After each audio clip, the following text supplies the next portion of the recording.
आज के वीडियो में हम कोलिजन के बारे में पढ़ेंगे। ये जो न्यू स्टूडेंट है वो भी पढ़ सकते हैं, साथ साथ में 2020 में नीट और जेईई देने वालों के लिए ये एक रिवीजन क्लास है। ठीक है, तो उनके लिए हम बोल सकते हैं कि शॉर्ट एंड स्वीट रिवीजन है कि हमने जल्दी से कुछ कॉन्सेप्ट को रिवाइज़ किया है, फार्मूले को रिवाइज़ किया है, और अगले वीडियो में जो है हम इन पे बेस्ड जो प्रॉब्लम्स बनते हैं वो प्रॉब्लम डिस्कस करेंगे। ठीक है, चलिए स्टार्ट करते हैं। कोलिजन एक ऐसा इवेंट है जिसमें टू बॉडीज़ आपस में इंटरेक्ट करते हैं। इंटरेक्शन का मतलब ये होता है क्या कि वो अपने मोमेंटम यानी कि लीनियर मोमेंटम, वेलोसिटी और काइनेटिक एनर्जी को चेंज करते हैं। कुछ एक्सचेंज भी मतलब कह सकते हैं कि कुछ पार्ट एक बॉडी दूसरे को ट्रांसफ़र, ही दूसरी वाली पहले को ट्रांसफ़र करती है। ठीक है, तो जैसा का जो उसका नाम कोलिजन है, तो कोलिजन से हमें कई बार ऐसा लगता है क्या कि ये एक ऐसा प्रोसेस में जिसमें टू बॉडीज़ कोलाइड करती हैं। हाँ, ये मैक्सिमम टाइम ऐसा होता है कि टू बॉडी कोलाइड करती है, लेकिन ऐसा ज़रूरी नहीं है। कोलाइड मतलब फिजिकली वो कांटेक्ट में आती है। ठीक है, लेकिन ऐसा ज़रूरी नहीं है कि हमेशा टू बॉडीज़ फिजिकली कांटेक्ट बनाएंगे तभी कोलिजन कहलाएगा। ठीक है, हमारी जो रिक्वायरमेंट है वो ये है कि क्या वो वेलोसिटी, काइनेटिक एनर्जी और लीनियर मोमेंटम को चेंज कर रहे हैं आफ्टर एन इंटरेक्शन। ठीक है, तो उस इंटरेक्शन को ही हम क्या बोलते हैं, कोलिजन बोलते हैं। ठीक है, इसके लिए एक एग्जांपल आप दे सकते हैं, जैसे कि एक सिंपल सी चीज़, आपने बॉल को थ्रो किया। ठीक है, सामने किसी ऑब्स्टिकल वो टकराई, मतलब फिजिकल कांटेक्ट बनाया एंड देन रिबाउंड हुई। उसके बाद क्या देखने को मिलता है कि उसकी स्पीड और velocity and kinetic energy, momentum, सारी चीज़ें चेंज होती हैं। ठीक है, तो ये एक फिजिकली जो अपन समझते हैं नॉर्मली लैंग्वेज में कोलिजन मतलब कोलाइड करना, वो हो गया। ठीक है, या सिंपल रोड पर दो व्हीकल के बीच में एक्सीडेंट हुआ, वो भी एक कोलिजन। ठीक है, जहाँ पे दोनों बॉडी क्या कर रही हैं, इंटरेक्ट कर रही हैं, फिजिकली कांटेक्ट में आ रही हैं। लेकिन आप इमेजिन कीजिए कि एक न्यूक्लियस है और उस पॉजिटिवली चार्ज्ड सिस्टम की तरफ हमने एक स्मॉल पॉजिटिवली चार्ज माने कि एक, या तो कहो अल्फ़ा पार्टिकल या कोई भी, मतलब आप प्रोटॉन की बोल सकते हैं। ठीक है, उसको हमने थ्रू किया, तो थ्रू करते ही वो क्या करेंगे कि दोनों के बीच में रिपल्सिव फोर्स लगाएंगे। रिपल्सिव फोर्स लगाएंगे, उसकी वजह से इंटरेक्शन जो है इस तरह का होगा कि उनकी स्पीड कम होगी, और स्पीड कम होने के बाद एक टाइम ऐसा आएगा कि स्पीड जीरो हो जाएगी अल्फ़ा पार्टिकल की, और देन रिबाउंड वापस लौट जाएगा। ठीक है, लेकिन वो आपस में कभी भी कांटेक्ट में नहीं आए, बीच में से वापस रिटर्न कर जाएगा। ठीक है, तो इस तरह के प्रोसेस को भी हम क्या बोलते हैं, कोलिजन बोलते हैं। ठीक है, तो इसीलिए डेफिनेशन क्या सही रहेगी कि when ever two bodies interact to each other during which they changes their kinetic energy, linear momentum and velocities, then that type of process is called collision. Collision को मोटे तौर पे दो बेसिस पर डिवाइड किया गया है। एक तो है इसका बेस काइनेटिक एनर्जी कंजर्वेशन, दूसरा है डायरेक्शन। डायरेक्शन बेस पर हम इसको टू कैटेगरी में डिवाइड करते हैं। ठीक है, दो तरह से बोलते हैं। देखिए, एक को बोलते हैं वन डायमेंशन कोलिजन और दूसरा है टू डायमेंशन। वन डायमेंशन को एक और नाम से जानते हैं हेड ऑन कोलिजन। ठीक है, और डायरेक्ट कोलिजन, ये तीनों का मतलब एक ही है।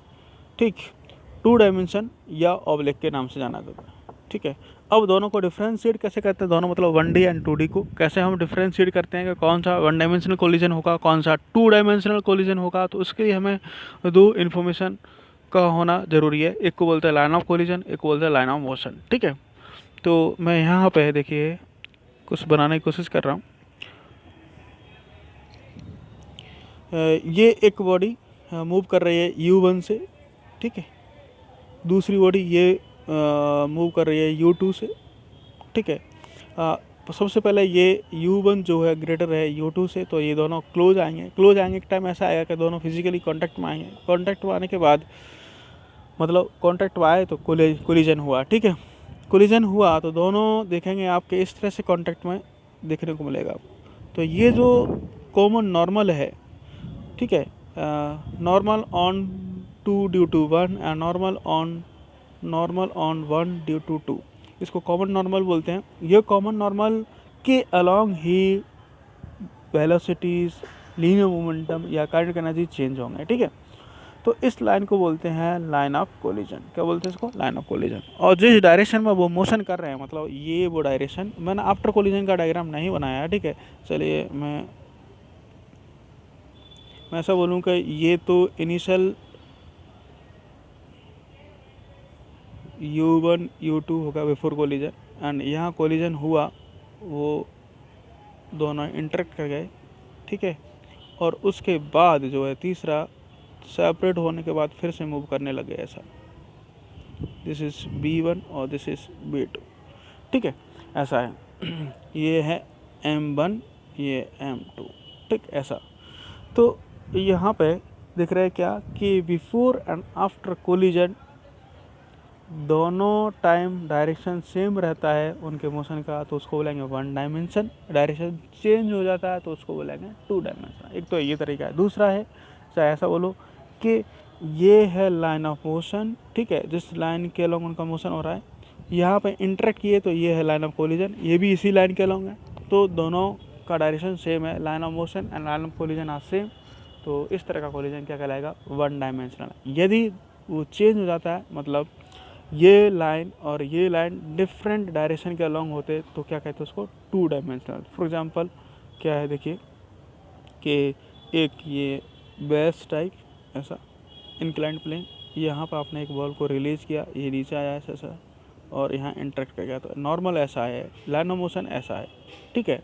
तो there are two different directions, so that this is known as two dimensional collision और ऑब्लिक कोलिजन, ठीक है। तो ये तो हुई बात वन डायमेंशन टू डायमेंशन की। अब बात करते हैं किसकी? कि इलास्टिक कोलिजन, परफेक्टली इलास्टिक और इन इलास्टिक का मतलब क्या है? तो देखिए वन बाई वन हम यहाँ देख रहे हैं। तो ये शॉर्ट एंड स्वीट एक रिवीजन भी है, तो इसीलिए मैंने कुछ पैरामीटर पहले लिख दिए हैं। चलिए हम इनका भी, जैसे ई है, मैंने यहाँ डिफाइन नहीं किया अभी, तो ई लेटर ऑन डिफाइन कर लेंगे, लेकिन क्या वैल्यू है किसके लिए वो मैंने यहाँ पर नोट कर लिया, ठीक है। चलिए, इलास्टिक कोलिजन में there is no loss of kinetic energy, energy conserve रहेगी, मतलब K initial is equal to K final, linear momentum conserve रहेगा, ठीक है। दूसरा है इन इलास्टिक कोलिजन, अच्छा इसमें ई की वैल्यू 1 रहती है इलास्टिक में। Inelastic collision there is a loss of kinetic energy होगा, लॉस होगा तो एनर्जी कंजर्व नहीं रहेगी, एंड मोमेंटम तो कंजर्व हमेशा रहता है। So P initial is equal to P final, K initial is less than K final, and loss is given by their difference. तो के इनिशियल हायर है, इसीलिए K initial minus K final loss हो गया। ई की value 0 और 1 के बीच में belong करती है, ठीक है, 0 और 1 के बीच में बिलोंग करती है, इसीलिए 0 less than E less than 1। E is the coefficient of restitution. Next is perfectly inelastic collision, maximum kinetic energy का यहाँ लॉस होता है, काइनेटिक एनर्जी कंजर्व नहीं रहेगी, तो ठीक है, kinetic energy initial is greater than final, ठीक है, मैक्सिमम लॉस होता है, मतलब ये डिफरेंस बड़ा होता है, and loss is equal to K initial minus K final, वही एक्सप्रेशन, एंड ई की वैल्यू 0 होती है, ठीक है। अब यहाँ पर हमने एक एग्जांपल लिया है जो कि ऐसा है कॉमन सा, और इसके बाद हम बाकी जो टाइप्स हैं उनको इजीली एक्सप्लेन कर पाएंगे, इसीलिए हमने one dimensional in elastic collision का एग्जांपल कंसिडर करते हुए आगे मूव किया है। इसमें हम यहाँ सीखेंगे कि law of conservation of momentum क्या है, ठीक है, कोएफिशिएंट ऑफ रेस्टिट्यूशन क्या है, ये सब चीज़ें हम यहाँ पे देख रहे हैं, ठीक है। तो देखिए इनिशियली क्या हो रहा है कि यहाँ पे ये M1 मूव कर रहा है U1 से, M2 मूव कर रहा है U2 से, and U1 is greater than U2, तो इसका मतलब वो दोनों एक दूसरे के पास में आ रहे होंगे, अप्रोच कर रहा है M1 M2 को, ठीक है। फिर एक टाइम आया, दोनों इंटरेक्ट किए, यहाँ पर ये जो है वो इंटरेक्शन के लिए बनाया गया है कि दोनों कॉन्टैक्ट में आ गए, ठीक है। कोलाइड किए, मतलब कुछ मोमेंटम, एनर्जी और वेलोसिटी को ट्रांसफ़र किया along the line of collision, and दोनों सेपरेट हो गए, so this is after collision, ये है बिफोर कोलिजन का case, and this is the during collision, ये कोलिजन का प्रोसेस चल रहा है, जिसमें क्या होता है टू बॉडीज इंटरेक्ट करते हैं और वो दोनों एक दूसरे को प्रेस करते हैं या इम्पल्सिव फोर्स अप्लाई करते हैं, ठीक है। उसके थ्रू क्या होता है, कंप्रेशन होता है, देन धीरे धीरे मैक्सिमम कंप्रेशन के बाद धीरे धीरे क्या होता है, फिर वो अपनी original shape and size gain करते हैं। ये इलास्टिक बॉडीज़ की तरह यहाँ पे ही कहो कि बिहेवियर हम बात कर इन इलास्टिक, सॉरी, तो इनइलास्टिक में जो कंप्लीट रिफॉर्मेशन नहीं होगा, ठीक है। तो रिफॉर्मेशन होगा, पहले डिफॉर्मेशन हुआ दैन रिफॉर्मेशन होगा, लेकिन इसी बेस पर हमने इसको डिवाइड किया था कि कंप्लीट रिफॉर्मेशन हो गया तो वो इलास्टिक हो गया, कम हुआ तो इनइलास्टिक हो गया, बिल्कुल भी नहीं हुआ तो परफेक्टली इनइलास्टिक हो गया, ठीक है। तो ये वो पूरे इवेंट को यहाँ पर शो किया गया है कि फर्स्ट ऑफ ऑल डिफॉर्मेशन होगा, डिफॉर्मेशन मैक्सिमम लेवल तक पहुँचेगा एंड देन फिर रिफॉर्मेशन होगा, और फिर ये डिपेंड करता है नेचर ऑफ द बॉडी पे, ठीक है, कि वो कैसी है, कि कितना रिफॉर्मेशन होगा। इसी बेस पर हम बात कर रहे हैं कि इलास्टिक, इनइलास्टिक और परफेक्टली इनइलास्टिक, ठीक है। चलिए, तो रिफॉर्म हुए वो कितने हुए वो बात की बात है, रिफॉर्म होकर वो डिफरेंट वेलोसिटी से मूव करने लग गए, ठीक है। चलिए, तो अब हम यहाँ पे कुछ प्रिंसिपल्स पढ़ रहे हैं, ठीक है। देखिए, एक तो जो हमने पहले देखा था line of collision, line of motion, तो इस केस में लाइन ऑफ कोलिजन और लाइन ऑफ मोशन, सबसे पहले लाइन ऑफ मोशन, ये लाइन के अलॉन्ग मूव कर रहे हैं तो this is known as line of motion, ठीक है। यहाँ कोलाइड किए और इस लाइन के अलॉन्ग ही वेलोसिटी एक्सचेंज किए, वो सॉरी चेंज हुए और काइनेटिक एनर्जी चेंज हुई, इसी को बोलते हैं लाइन ऑफ कोलिजन। इसीलिए इस तरह के केस को हम काउंट करेंगे वन डायमेंशनल कोलिजन में, ठीक है। चलें, उसके बाद देखेंगे आप क्या, from the law of conservation of linear momentum. अब देखिए, law of conservation of linear momentum हम क्यों पढ़ रहे हैं, क्योंकि यहाँ पर कोलिजन में एक बॉडी दूसरे पर फोर्स लगा रहा है, इम्पल्सिव फोर्स इंप्लीमेंट हो रहे हैं यहाँ पर, ठीक है। लेकिन ये सारे फोर्स कैसे हैं, इंटरनल फोर्स हैं। जब भी इंटरनल फोर्स होंगे, मतलब नेट एक्सटर्नल जीरो होगा, तब the rate of change of linear momentum zero होगा and linear momentum remain constant. इसीलिए हम हर केस के लिए ये तो अप्लाई कर ही सकते हैं क्या, या ध्यान रख सकते हैं क्या, कि लीनियर मोमेंटम हमेशा कंजर्व रहेगा। सो आप बोल सकते हैं linear momentum before collision is equal to linear momentum after collision. इसीलिए हमने पिछले जो देखा था आपने क्या, p initial is equal to P final, p initial is equal to P final, हर केस में लिखा हुआ था, ठीक है। चलिए, यहाँ पे भी देखिए, from the law of conservation of linear momentum P initial is equal to P final, ठीक है, and p initial is equal to m1 u1 plus m2 u2 is equal to m1 v1 plus m2 v2, ठीक है। ये equation है जो हमेशा valid है, हमेशा आप कहीं पे भी कैसी भी केस में इम्प्लीमेंट कर सकते हैं। बस फ़र्क ये है कि आपको ध्यान रखना होगा कि हम किसी एक डायरेक्शन को ही काउंट करेंगे, मतलब बिफोर और आफ्टर कोलिजन डायरेक्शन एक ही होना चाहिए, कोई along x along why like, ठीक है। चलिए, from Newton's law of collision, Newton's law ये बताता है क्या कि आफ्टर एंड बिफोर कोलिजन जो चीज़ें देखने को मिली, मतलब एक वेलोसिटी देखने को मिली, ऑन के अप्रोच में और सेपरेशन जो हो रहे थे किस रेट से हो रहे हैं, उनमें क्या रिलेशन है, ठीक है।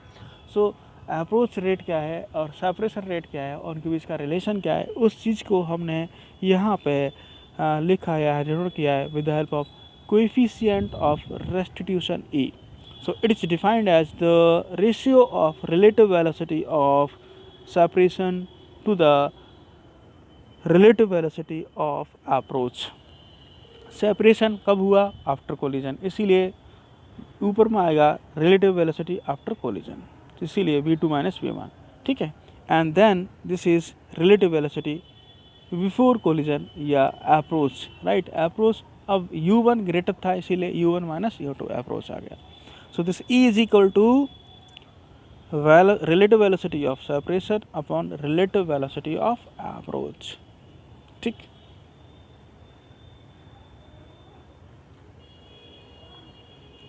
Next page, on solving these two equation, equation number 1 linear momentum conservation से, टू किससे, न्यूटन्स लॉ ऑफ कोलिजन से। दोनों को जब हमने सॉल्व किया तो क्या मिला मेरे को मिला velocity of one after collision, that is m1 minus em2 upon m1 plus m2 into u1 plus 1 plus e upon m1 plus m2 into m2 u2, right। ये है velocity of first body after collision, ये first का velocity after collision. Similarly इसी तरह से second का velocity after collision है, ठीक है। तो ये हमने दोनों इक्वेशन से जब रिप्लेसमेंट देंगे तो आपको मिल जाएगा, ठीक है। अब ये दोनों में सिमेट्री जैसा कुछ है, जैसे कि 1 का हमने कैलकुलेट किया तो हमें मिला क्या, m1 माइनस ई m2। सिमिलरली जब 2 का कैलकुलेट करें तो m2 माइनस ई m1, ठीक है। यहाँ पर 1 का कैलकुलेट करें तो u1 है, तो यहाँ पर u2 है। सिमिलरली यहाँ पर देखिए आप इस तरह से रिलेटिवली ध्यान से, 1 plus e m two you two आया सेकंड टर्म में फर्स्ट के लिए, तो सेकंड वाले के लिए 1 plus e m one you one आया। सिमेट्रिक है काफ़ी, तो आपको याद रहेगा, ठीक है। इसी से हम सारे फॉर्मूले लिख सकते हैं किसके, वेलोसिटी आफ्टर कोलिजन के लिए, ठीक है। In the case of elastic, in the case of perfectly inelastic also, right. चलिए, लॉस इन काइनेटिक एनर्जी, तो loss K initial minus K final, so K initial कितना, half M one you one का square plus half M two you two का square minus, अब V one we two final है, इसीलिए V one we two place करके final kinetic energy लिख देंगे। ये सब्ट्रैक्शन, इसको रिजॉल्व करेंगे एंड देन रिजॉल्व करने के बाद देखिए यहाँ पर कुछ value v one we two की वैल्यू हमें यहाँ से प्लेस करनी पड़ेगी, ये प्लेस करनी पड़ेगी। तो फिर ये वैल्यू प्लेस किया, काफ़ी हद तक रिजॉल्व करना पड़ेगा आपको, सिंप्लीफाई करना पड़ेगा। उसके बाद आपको फाइनल एक्सप्रेशन जो दिया गया है वो है loss in kinetic energy is equal to half M one m two upon m one plus m two u one minus you two का whole square 1 minus e square, ठीक है। ई वो पैरामीटर क्या है, the value belongs to 0 to 1, 0 से ज़्यादा और 1 से कम। परसेंटेज लॉस के लिए आप ऐसा लिख सकते हैं क्या, डेल्टा के अपॉन डेल्टा के, मतलब change in kinetic energy upon initial kinetic energy into 100, ठीक है। और ये जो है वो फ्रैक्शनल चेंज के लिए दे रखा है, मल्टीप्लाई 100 करेंगे तो आपको मिल जाएगा, ठीक है। चलिए अगला पेज है हेड ऑन इलास्टिक कोलिजन। तो देखिए इन इलास्टिक में हमने आफ्टर कोलिजन वेलोसिटी कैलकुलेट किए, काइनेटिक एनर्जी में लॉस कितना है वो कैलकुलेट किया, ठीक है। सेम पैरामीटर्स जो प्रिंसिपल है वो तो बेसिक है, लॉ ऑफ कोलिजन और लीनियर मोमेंटम कंजर्वेशन बहुत जगह, ठीक है, आप इम्प्लीमेंट करेंगे। चलिए यहाँ पे इम्प्लीमेंट करते हैं। तो दोबारा से हेड ऑन इलास्टिक कोलिजन, जैसे ही इलास्टिक की बात आती है तो ई की वैल्यू 1 हो जाती है, ठीक है। तो या तो ई की वैल्यू 1 प्लेस करके आप आगे मूव कर सकते हैं, या देखिए यहाँ पे क्या है, during collision forces acting are internal force due to, ये तो मैंने पहले बता दिया था, ठीक है, so no problem. First part देखिए, a according to law of conservation of linear momentum P initial is equal to P final, आपने जैसा लास्ट में एक्सप्रेशन लिखा वैसा यहाँ पे भी है, ठीक है। From the Newton's law of collision हमने same E is equal to V two minus V one upon U one minus you two, लेकिन यहाँ ई की वैल्यू कितनी है, 1 है, तो हमने 1 प्लेस करते ही ये ऐसा इक्वेशन मिल गया आपको। नंबर 2, दोनों को रिजॉल्व किया, मतलब फर्स्ट एंड सेकंड को, तो आपको ये मिल जाएगा। या तो एक तरीका ये है, या दूसरा मेथड ये है कि आपने पिछली बार V1 और V2 कैलकुलेट किए थे, वहाँ पर डायरेक्टली ई की वैल्यू 1 प्लेस कर दो, आपको सेम फार्मूला ये मिल जाएगा, ठीक है। तो आपकी मर्जी है किसको फॉलो करना है, किस तरह से याद रखना है आपको, यानी एक याद रखिए, बाकी सब ऐसे मिल जाएंगे, ठीक है।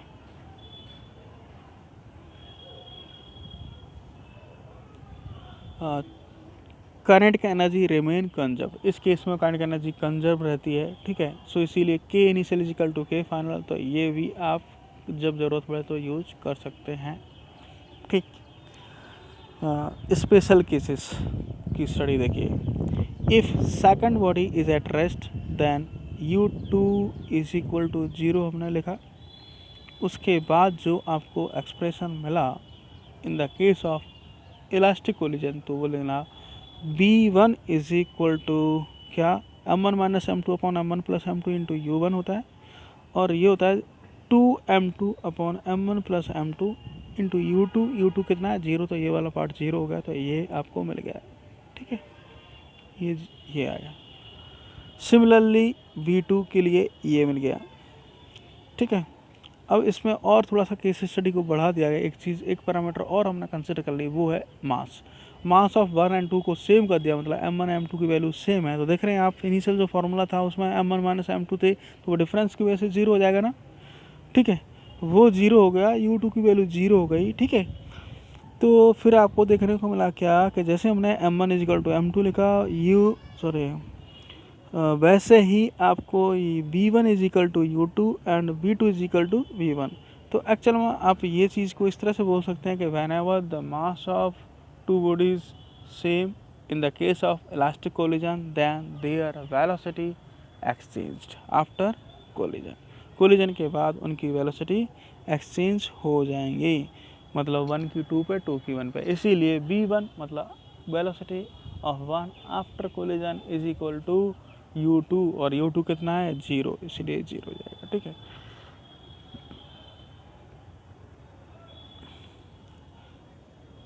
Next case case 1b। ठीक है, तो फर्स्ट जो इंक्लूड किया था क्या माना u2 0, उसको इंक्लूड करने के साथ हमने मास को थोड़ा चेंज कर दिया। If m1 is very very large as compare to m2, तो क्या हुआ, तो m2 बहुत बड़ा है। ठीक है, a massive body collide with light body at rest, एक लाइट बॉडी है जो रेस्ट पे है, उससे एक बहुत, जैसे कि मानो आप समझोगे स्कूटर है वो रेस्ट पे है और उससे ट्रक टकरा जाता है। ठीक है, वैसा केस है। सो जो m1 माइनस m2 का जो डिफरेंस है वो, अब m2 बहुत छोटा है तो हम अप्रोक्सीमेटली मान के क्या कर लेते हैं कि वो m1 के बराबर हो गया। ठीक है, अब स्कूटर का वेट उसमें ऐड कीजिए, ट्रक में मास या सब ट्रक कीजिए, कोई खास फर्क नहीं पड़ेगा। ठीक है, ऐसा है।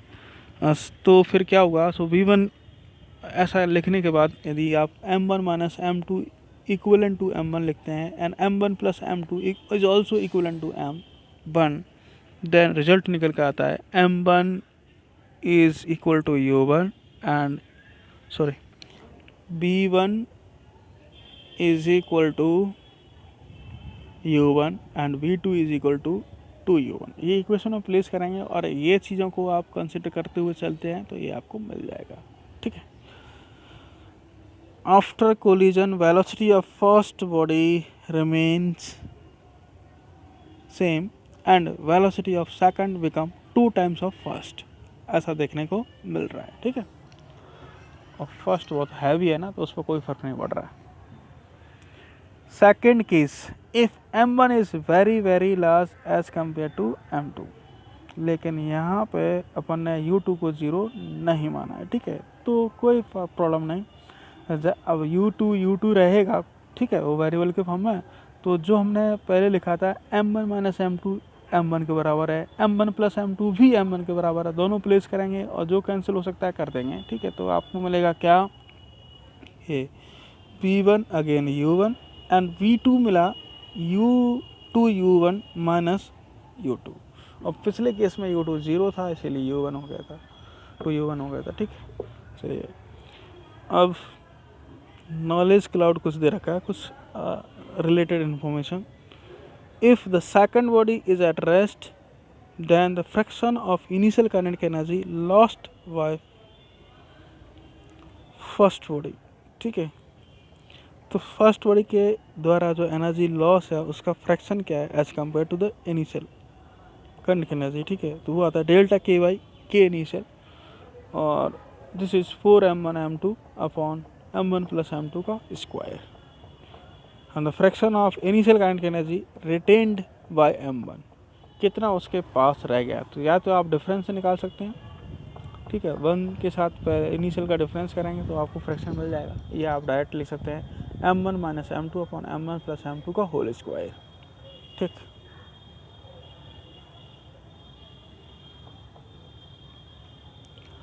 परफेक्टली इनइलास्टिक कोलिजन, ये एक ऐसा प्रोसेस है जिसमें कोलिजन के बाद टू बॉडी कोलाइड करने के बाद टू बॉडीज क्या करेंगे, स्टिक कर जाएंगे। ठीक है, स्टिक टू ईच अदर, इसीलिए क्या होगा, दोनों एक दूसरे से स्टिक करने के बाद एक साथ मूव करेंगे तो दोनों की वेलोसिटी आफ्टर कोलिजन सेम होगी। So v1 is equal to v2 and यहाँ पे e की जो वैल्यू है वो 0 होती है। ठीक है, v1 is equal to v2 हो गया। उसके बाद आप लीनियर मोमेंटम कंजर्वेशन यूज़ कर सकते हैं। So here maximum loss of kinetic energy takes place होगा, आपको पहले बताया था। लॉस कितना होगा, के इनिशियल माइनस के फाइनल। ठीक है, वो हम कैलकुलेट कर सकते हैं।